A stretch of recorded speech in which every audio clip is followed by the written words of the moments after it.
What's going on, guys? Jakobe for Performance. Just going to talk to you about progressing an athlete to where you actually want them to be and where they're thriving.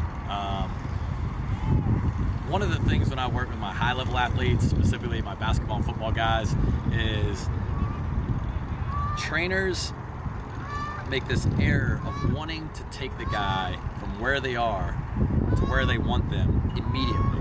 They're like, oh, I have this pro athlete. Oh, I got to show him this footwork drill. Oh, I got to give him this, and this off the jump. And it's like, let's take NFL, man. So Jimmy Smith, 10-year vet, been working with the guy since his third year in the league.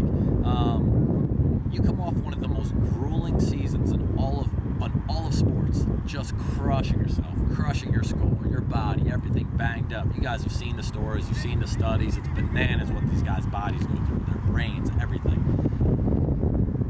But then, like, you'll see the highlight videos guys are putting up a month after the season ends, and these dudes are doing like 9 cuts and nails, making all this noise, and it's like, yo, no, man, like, get their feet healthy, get their ankles healthy, everything, work up the chain, their knees, their hips, make sure they're feeling good, that they're mobile, that they're maintaining their mobility.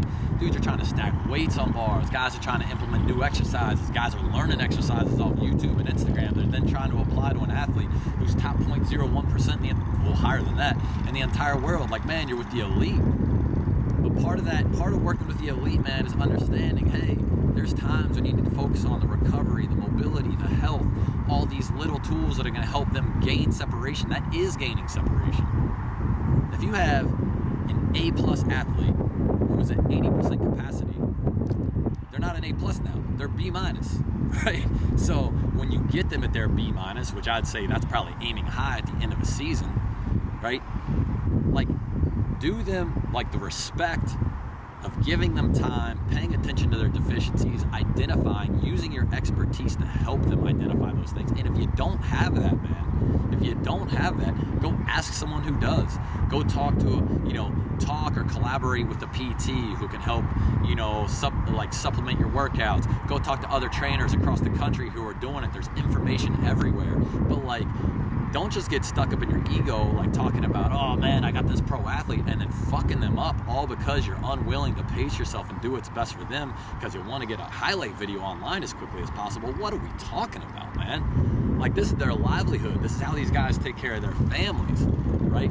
Their immediate family, their extended family. Like, this is a thing they use to leverage everything in their life. They've worked years, their entire life, and you're going to try to capitalize that on quickly as possible so you can do dumbass footwork drills they really don't need to do, make them do lifts they really shouldn't be fucking doing, instead of doing the stuff that's maybe a little boring, that's going to help them regenerate, get their health and body in the right spot so that they can flourish for a long time. Come on, man. Step the fuck back from your ego. Make sure that you're bringing your guys along the right way. Be slow. Be methodical, right? You don't got to be all in on the science. You don't got to be all in on the art. You got to find that balance, man. That's how you're going to win guys over. That's how you're going to develop a following. And at the end of the day, no matter what your guy thinks about those toe exercises or ankle exercises you have them doing at the end of the offseason, when they start to feel better and they start to get more pop when they're healthy, and then you start to progress them into shit that you want, and then they're feeling really good when they enter their training camp versus like already feeling like they've been a fucking bull that gets speared before it goes out into a goddamn match. Man, prep them so by the time you release them, they're fucking rolling. That's your job. That's what you owe those guys. That's what you owe yourself. That's being a pro, man. You gotta have discipline.